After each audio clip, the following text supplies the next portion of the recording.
Hello friends, welcome to कौशल। आज के video में हम बात करेंगे लिमिटेड लायबिलिटी पार्टनरशिप के बारे में। ये जो है वो एक इम्पोर्टेंट एक्ट है, एलएलपी एक्ट 2008। हमारी जो यूनिट 9 है यूजीसी नेट कॉमर्स सिलेबस की यूनिट 9 है, लीगल एस्पेक्ट ऑफ बिजनेस, इसका इंपॉर्टेंट एक्ट है। इस एक्ट को कंप्लीट कवर करेंगे। इससे रिलेटेड जो भी प्रोविजंस और इंपॉर्टेंट डेफिनेशंस हैं, हमारे एग्जाम के पर्सपेक्टिव से जो जो इंपॉर्टेंट है, जिनसे सवाल आते हैं, उन सारी चीज़ों को कवर करेंगे। तो चलिए स्टार्ट करते हैं वीडियो को विदाउट एनी डिले। सबसे पहले बात करते हैं मीनिंग की कि लिमिटेड लायबिलिटी पार्टनरशिप होती क्या है। तो ये जो है वो पार्टनरशिप होती है, जो सिंपल पार्टनरशिप होती है उसमें थोड़ा एडप्ट किया गया है। अब पहले हम सिंपल पार्टनरशिप का मीनिंग समझते हैं। सिंपल पार्टनरशिप में क्या होता है, दो पार्टनर्स होते हैं, दो या दो से ज़्यादा पार्टनर्स जो हैं वो मिलके एक एग्रीमेंट के थ्रू बिजनेस अपना जो है वो करते हैं।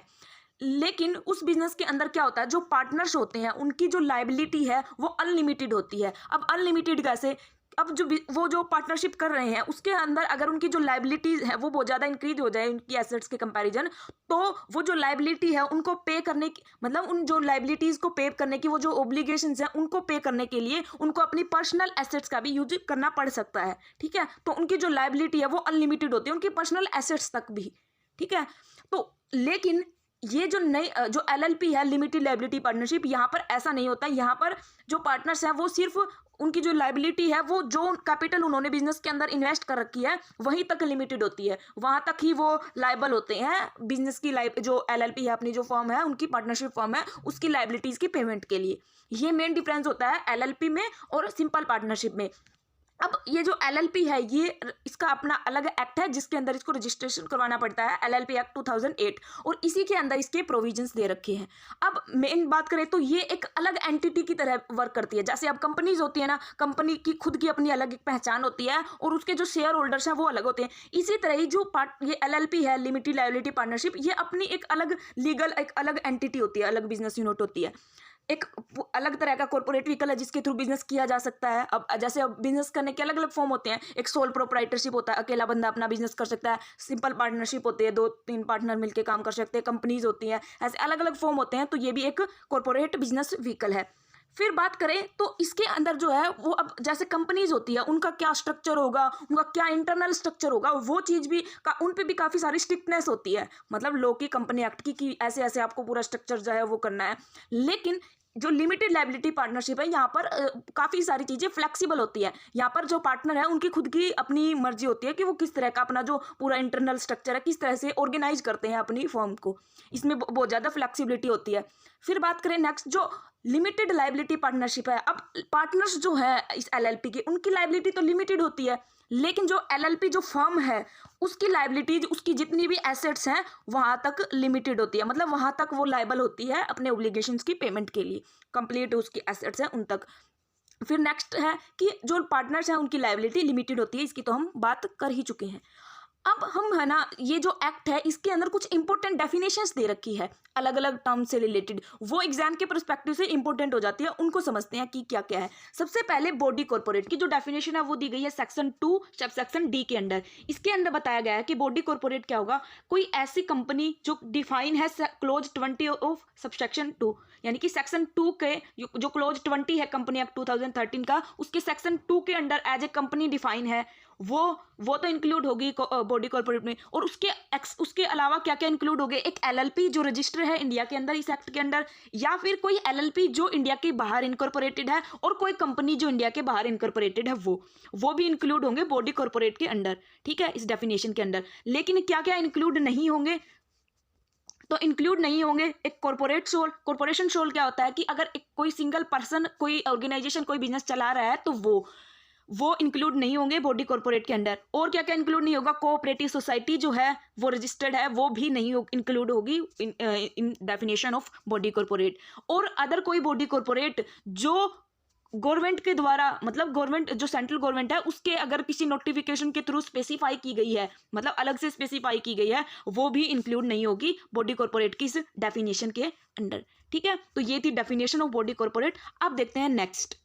अब बात करें डेजिग्नेटेड पार्टनर। डेजिग्नेटेड पार्टनर की जो डेफिनेशन है वो क्या दे रखी है, किस सेक्शन के अंदर दे रखी है, सेक्शन 2 सबसेक्शन जे के अंडर एलएलपी एक्ट जो 2008 है, इसके सेक्शन 2 के सबसेक्शन जे के अंडर दे रखी है डेजिग्नेटेड पार्टनर्स की डेफिनेशन। अब ये डेजिग्नेटेड पार्टनर क्या होते हैं, इस एक्ट के अंदर जो डेफिनेशन दी गई है कि जो भी पार्टनर सेक्शन 7 के अंदर ऐसा बोला जाए कि या ऐसा डेजिग्नेट किया जाए कि ये जो पर्सन है वो डेजिग्नेटेड पार्टनर है, तो वो जो पार्टनर होगा वो डेजिग्नेटेड पार्टनर होगा, ऐसा बोला गया है सेक्शन 2 सबसेक्शन जे के अंडर।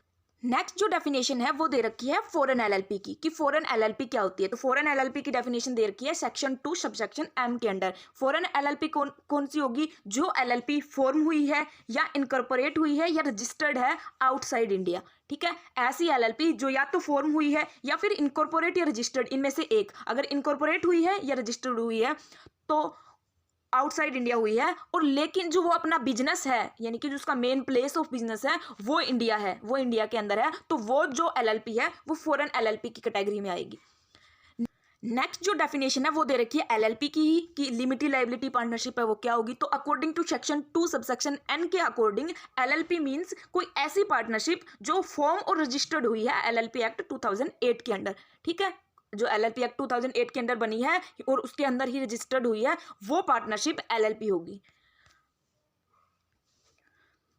नेक्स्ट जो डेफिनेशन है वो है एलएलपी एग्रीमेंट की, कि एलएलपी एग्रीमेंट क्या होगा। तो अकॉर्डिंग टू सेक्शन 2 सबसेक्शन ओ के अकॉर्डिंग एक एग्रीमेंट, एलएलपी एग्रीमेंट वो होगा जो रिटन में है, कोई रिटन एग्रीमेंट जो हुआ है किसके बीच में? पार्टनर्स के बीच में जो हुआ है, या तो जो एलएलपी है उसके पार्टनर्स के बीच में हुआ है, या फिर वो जो एलएलपी फर्म है वो एक अलग एंटिटी है और उसके जो पार्टनर्स हैं अगर इनके बीच में हुआ है, यानी कि एलएलपी फर्म अलग और उसके पार्टनर्स अलग, अगर इन दोनों के बीच में हुआ है एग्रीमेंट, या फिर पार्टनर 1 मान लो और पार्टनर 2, अगर इन दोनों के बीच में हुआ है तो वो एग्रीमेंट, और जो एग्रीमेंट ये बताए कि जो पार्टनर्स हैं उनकी क्या लायबिलिटी होगी, क्या राइट्स हैं, वो जो मतलब इंफॉर्मेशन एक बताए, जो मेन चीज़ें हैं वो बताए, वो होता है एलएलपी एग्रीमेंट, ठीक है। According to section 2 subsection O return में होना चाहिए, या तो पार्टनर्स के बीच में हो या फिर पार्टनर्स और एलएलपी फर्म उसके बीच में हो, और जो बताए कि क्या राइट्स हैं क्या ड्यूटीज़ हैं पार्टनर्स की एक एलएलपी के अंदर, तो वो जो एग्रीमेंट होगा वो होगा एलएलपी एग्रीमेंट। अब बात करें पार्टनर्स की क्या डेफिनेशन दे रखी है एलएलपी के रिलेशन में कि क्या होंगे पार्टनर्स। तो पार्टनर्स कोई भी ऐसा पर्सन जो पार्टनर्स बनता है एलएलपी का और उसके एलएलपी एग्रीमेंट के अंडर, ठीक है। एग्रीमेंट के अंडर जो भी पर्सन पार्टनर बनता है एलएलपी का वो होगा पार्टनर। ये डेफिनेशन दे रखी है सेक्शन 2 सबसेक्शन क्यू के अंडर। अब इसके अंदर एक और दे रखी है definition small limited liability partnership की, कि स्मॉल लिमिटेड लायबिलिटी पार्टनरशिप क्या होती है। इसकी जो डेफिनेशन है वो दे रखी है section 2 subsection T A. Section 2 subsection T A के अंडर बताया कि स्मॉल लिमिटेड लायबिलिटी पार्टनरशिप कौन सी होगी। तो स्मॉल लिमिटेड जो पार्टनरशिप है, स्मॉल एलएलपी है, उसकी क्या डेफिनेशन है कि जिसका कंट्रीब्यूशन वो 25 लाख या कुछ केसेस के अंदर 5 करोड़ से ज़्यादा अगर नहीं है तो वो जो एलएलपी है वो स्मॉल एलएलपी की कैटेगरी में आएगी, ठीक है। जिसका जो कंट्रीब्यूशन है वो 25 लाख या कुछ केसेस में जो अलग से प्रिस्क्राइब्ड किए गए हैं, अलग से बताए गए हैं, उसमें 5 करोड़ से ज़्यादा अगर नहीं है तो स्मॉल एलएलपी की कैटेगरी में आएगी, ठीक है। और कुछ अदर रिक्वायरमेंट्स जो स्मॉल एलएलपी से रिलेटेड दी गई हैं अगर वो उनको फुलफिल करती है, और जिसका जो टर्नओवर है उस जिस भी फर्म का पार्टनरशिप फर्म का टर्नओवर जो है वो उसके accounts statement of accounts and solvency के अकॉर्डिंग, ठीक है, उसके अकॉर्डिंग जो उसका टर्नओवर है वो 40 लाख और कुछ केसेस में 50 करोड़ से ज़्यादा नहीं है, तो वो जो पर्टिकुलर एलएलपी है वो स्मॉल एलएलपी की कैटेगरी में आएगी। सबसे पहले कंट्रीब्यूशन की बात करें तो उसमें लिमिट दे रखी है 25 लाख और 5 करोड़, लेकिन टर्नओवर की बात करें उसके स्टेटमेंट ऑफ अकाउंट्स के according, statements of account and solvency के अकॉर्डिंग, ये एक स्टेटमेंट होता है, एक एलएलपी को प्रिपेयर करना होता है, तो इसके अकॉर्डिंग उसका अगर टर्नओवर 40 लाख और 50 करोड़ से ज़्यादा नहीं है तो वो जो एलएलपी है वो स्मॉल एलएलपी की कैटेगरी में आएगी। तो ये तो थी कुछ डेफिनेशंस। अब हम बात करते हैं कुछ और इम्पोर्टेंट प्रोविजंस की। तो एक जो है वो मेन प्रोविजन जो है वो इसका क्या है कि जो एलएलपी होती है, जो लिमिटेड लायबिलिटी पार्टनरशिप, उसके ऊपर जो इंडियन पार्टनरशिप एक्ट है 1932 जो पार्टनरशिप से रिलेटेड प्रोविजंस प्रोवाइड करता है, इंडियन पार्टनरशिप एक्ट, उसके प्रोविजंस जो है वो एप्लीकेबल नहीं होंगे एलएलपी के ऊपर। एलएलपी के ऊपर सिर्फ एलएलपी जो एक्ट 2008 है उसके प्रोविजंस एप्लीकेबल है, इसके जो पार्टनरशिप एक्ट है इसके कोई भी प्रोविजन एप्लीकेबल नहीं होंगे। नेक्स्ट जो मेन है वो है पार्टनर से रिलेटेड सेक्शन 5 जो बताता है कि कितने पार्टनर्स होने चाहिए, कौन एक पार्टनर हो सकता है एक LLP का। तो मेन जो है पार्टनर एक इंडिविजुअल हो सकता है या कोई बॉडी कॉर्पोरेट हो सकती है। बॉडी कॉर्पोरेट कोई भी कंपनी वगैरह हो सकती है, मतलब कोई अलग legal entity, artificial legal entity, या कोई इंडिविजुअल हो सकता है। अब ये इंपॉर्टेंट है याद रखना, क्योंकि ऐसे ही जो है वो सवाल आते हैं एग्जाम में कि एक पार्टनर है वो कौन हो सकता है, मतलब एक LLP का पार्टनर कौन कौन हो सकता है, इंडिविजुअल हो सकता है, कोई कंपनी हो सकती है, फर्म हो सकती है। तो एक बॉडी कॉर्पोरेट जो है वो पार्टनर हो सकती है एक LLP की, और इंडिविजुअल भी हो सकता है। लेकिन इंडिविजुअल के अंदर कुछ और कंडीशंस हैं, वो क्या है, वो जो इंडिविजुअल है जो पार्टनर होगा वो पार्टनर के लिए कैपेबल नहीं हो सकता कुछ केसेस में, अगर वो कोर्ट के द्वारा अनसाउंड माइंड का डिक्लेयर किया गया है, या फिर वो इंसॉल्वेंट है। इंसॉल्वेंट यानी कि उसने जो अपने डेट्स वगैरह हैं उनकी पेमेंट नहीं की किसी और बिजनेस वगैरह के, यानी कि वो डिफॉल्ट डिक्लेयर्ड है, तो वो जो इंडिविजुअल है वो कैपेबल नहीं होगा पार्टनर बनने के लिए LLP के अंडर। अब बात करें नेक्स्ट प्रोविजन कि कितने नंबर्स ऑफ पार्टनर्स होने चाहिए, तो सेक्शन 6 जो है वो बताता है कि हर LLP के अंदर मिनिमम 2 जो पार्टनर्स हैं वो होने चाहिए, कम से कम 2 पार्टनर होने चाहिए हर LLP के अंदर। और उसके आगे भी कुछ और जो है वो गाइडलाइंस दी गई है कि हर जो पार्टनर है, मतलब अब 2 पार्टनर होने चाहिए मिनिमम, लेकिन अगर इन केसेज वो पार्टनर 2 से कम हो गए, यानी 2 से कम हो गए तो यानी कि एक ही बचा, तो वो अगर एक पार्टनर कंटिन्यू 6 महीने तक रहता है, मतलब 6 महीने तक उसमें 2 पार्टनर होते ही नहीं है, सिर्फ एक ही पार्टनर बंदा रहता है उसके अंदर, और वो पीरियड जो है वो 6 महीने से एक्सटेंड कर जाता है, तो उस केस में जो वो एक बंदा जो उसका पार्टनर रहा है या जो उसका मालिक रहा है उस LLP का, तो वो अब उसकी जो लाइबिलिटी है वो लिमिटेड से अनलिमिटेड हो जाएगी। ठीक है, अब अनलिमिटेड कैसे, क्योंकि अब इसके अंदर ही LLP के अंदर ही होता है कि पार्टनर्स जो उन्होंने कैपिटल लगा रखी है वहीं तक लायबल होते हैं उसकी बिजनेस जो LLP है उसकी लाइबिलिटीज की पेमेंट के लिए। लेकिन अगर ये जो 2 वाली कंडीशंस फुलफिल नहीं हुई 6 मंथ के टाइम पीरियड से बियॉन्ड, यानी कि 6 महीने से ज़्यादा तक अगर एक ही पार्टनर रहा, तो वो पर्सन जो है वो लायबल होगा सारे ओब्लिगेशंस के लिए LLP के, अपनी पर्सनल एसेट से भी। ठीक है, उसने जो भी ओब्लिगेशंस जो भी लाइबिलिटी उसने क्रिएट की है इस 6 मंथ के पीरियड में, तो वो उसकी पेमेंट के लिए अपने पर्सनल एसेट से भी लायबल होगा। ये कंडीशन जो है वो मेंशन है सेक्शन 6 के अंडर। अब बात करें डेजिग्नेटेड पार्टनर्स की कि डेजिग्नेटेड पार्टनर्स की क्या रिक्वायरमेंट है, उनसे रिलेटेड क्या प्रोविजन है, तो डेजिग्नेटेड पार्टनर से रिलेटेड जो है बात बताता है सेक्शन 7।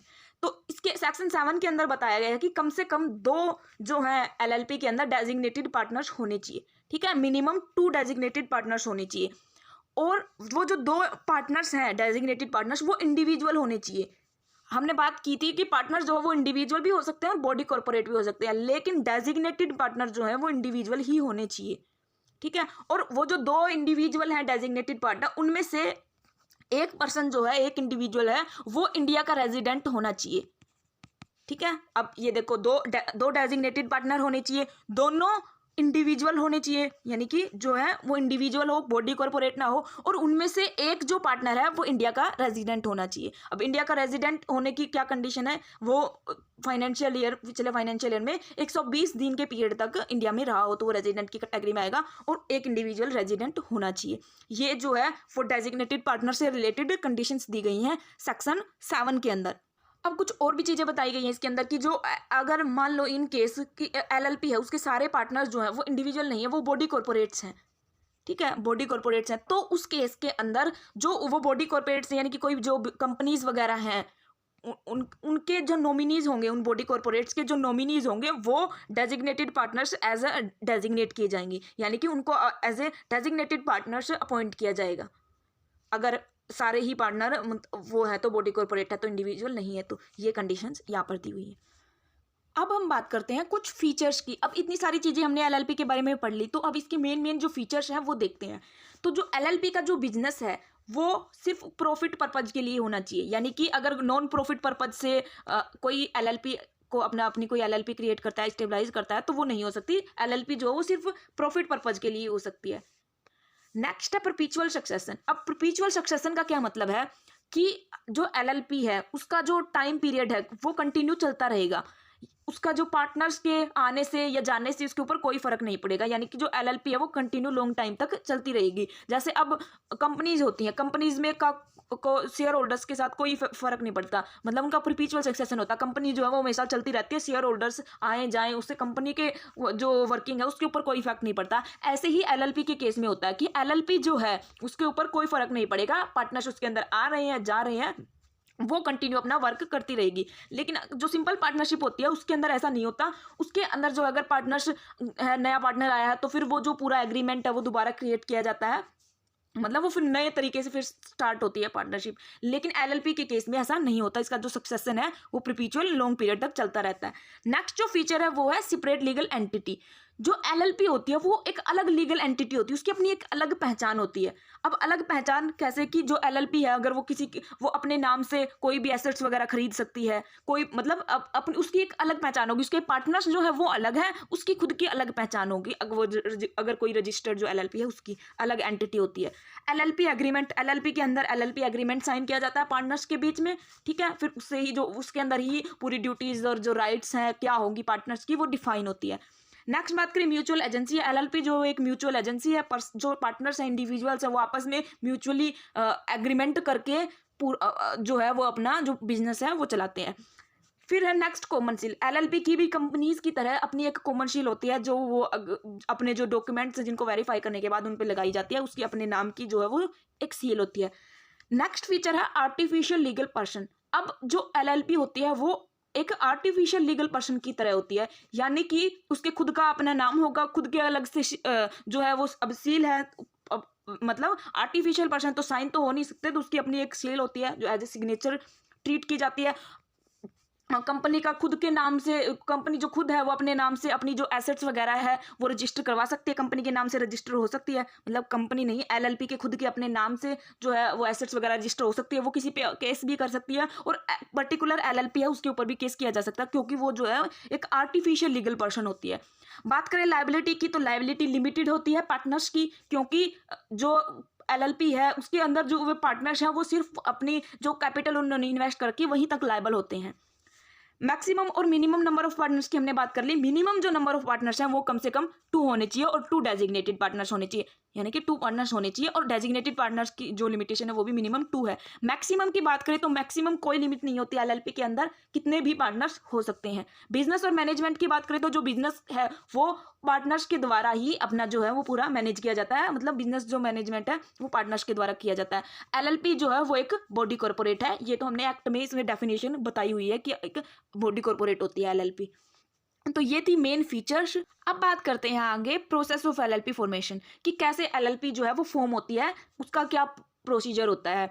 तो सबसे पहले क्या होएगा, अब एलएलपी के लिए एक तरह से पार्टनरशिप होती है, तो सबसे पहले जो पार्टनर्स डिसाइड होंगे कि कौन पार्टनर्स होंगे, ठीक है। फिर डेजिग्नेटेड पार्टनर का भी इसके अंदर प्रोविजंस होते हैं, तो डेजिग्नेटेड पार्टनर्स और पार्टनर्स डिसाइड किए जाएंगे।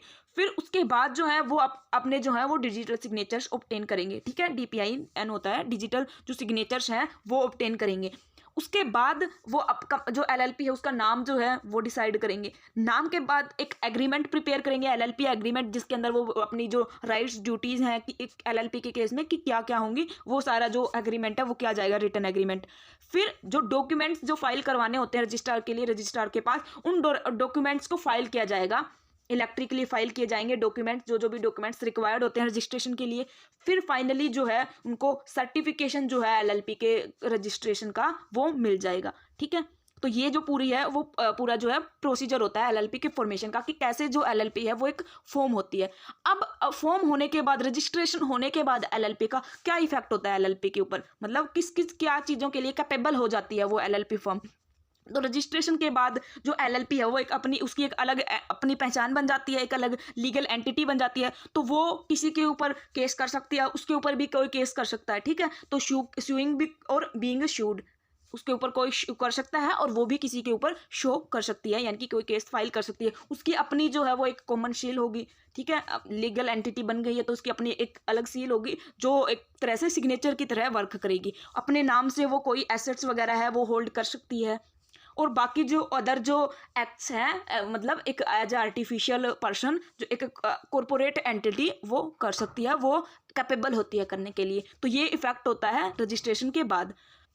अब बात करें नाम से रिलेटेड, जो नाम से रिलेटेड प्रोविजंस हैं वो दे रखे हैं सेक्शन 15 में कि किस जो नाम है उसके आगे क्या वर्ड लगाना होता है। तो हर लिमिटेड लायबिलिटी पार्टनरशिप फर्म को अपने नाम के आगे एलएलपी वर्ड लगाना होता है। और जो नाम की बात करें तो कोई भी एलएलपी अपना जो नाम है वो ऐसा नाम नहीं रजिस्टर करवा सकती जो गवर्नमेंट के ओपिनियन में, जो सेंट्रल गवर्नमेंट के ओपिनियन में फेयर नहीं है, यानी कि वो अनडिजायरेबल है। तो ऐसा नाम जो है वो रजिस्टर नहीं करवा सकती। अब बात करें फाइनेंशियल डिस्क्लोजर की कि एक एलएलपी जो फर्म है उसको क्या क्या फाइनेंशियल डॉक्यूमेंट्स जो हैं या अकाउंटिंग जो इन्फॉर्मेशन होती है तो वो फाइनेंशियल अपने जो डॉक्यूमेंट्स होते हैं उसको डिस्क्लोज करना होता है। तो एलएलपी के केस में क्या क्या प्रोविजन है, एक एलएलपी फर्म को क्या क्या जो अपने फाइनेंशियल डॉक्यूमेंट्स हैं वो पब्लिश करवाने होते हैं।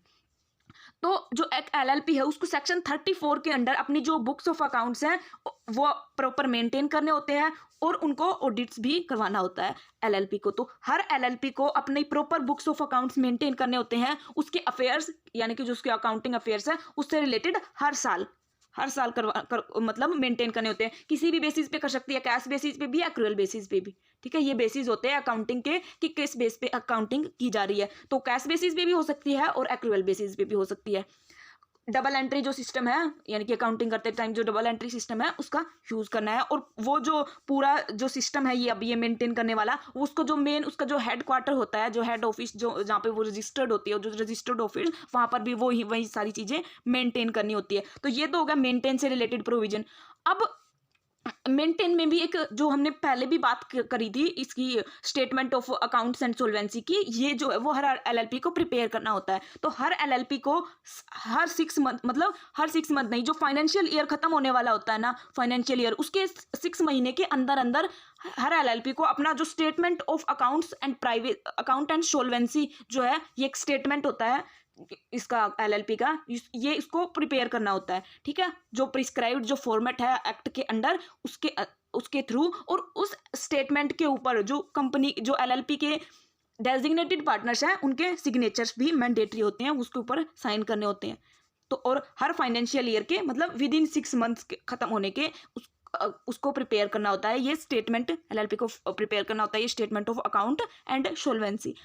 अब ये जो फाइल करना होता है स्टेटमेंट ऑफ एलएलपी, इससे रिलेटेड कुछ और भी प्रोविजंस हैं। वो क्या है, इसको ये जो स्टेटमेंट ऑफ अकाउंट्स एंड सोल्वेंसी है वो एक प्रिस्क्राइब्ड टाइम लिमिट के अंदर फाइल करना होता है। ठीक है, और उसको प्रॉपर ऑडिट करवाना होता है, जो भी एक्ट के अंदर जो रूल्स दे रखे हैं उसके अकॉर्डिंग हर साल करवाना होता है, एक प्रॉपर फॉर्म में होगा और रजिस्ट्रार के पास इसको फाइल करवाना होता है।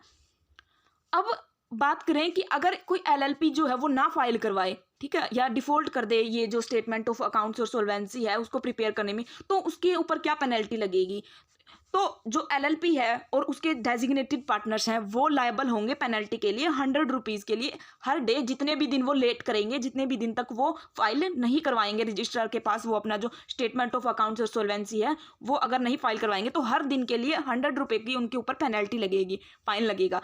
और ये जो फाइन है वो मैक्सिमम 1 लाख तक हो सकता है, और हर डेजिग्नेटेड जो पार्टनर है वो पर्सनली जो है वो 50,000 तक के लिए लाइबल हो सकता है। ये जो लिमिट है उसकी फाइन की 50,000 हर पार्टनर्स तक के लिए हो सकती है, अगर वो अपना जो स्टेटमेंट ऑफ अकाउंट्स एंड सोल्वेंसी है वो फाइल नहीं करवाते रजिस्ट्रार के पास टाइम पर।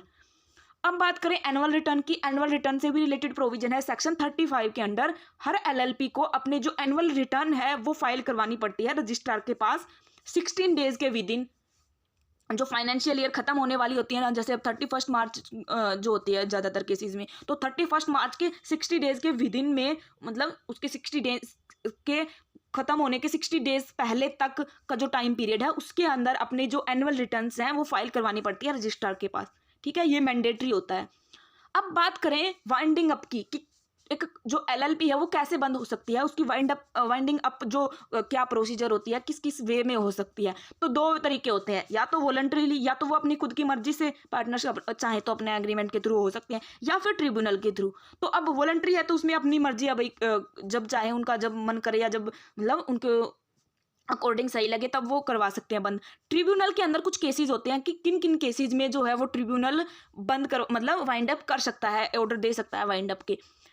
तो ये है कुछ केसेस जब जो है वो मतलब कुछ केसेस जिनके अंदर ट्रिब्यूनल जो है वो एक एलएलपी को वाइंड अप की ऑर्डर्स दे सकता है।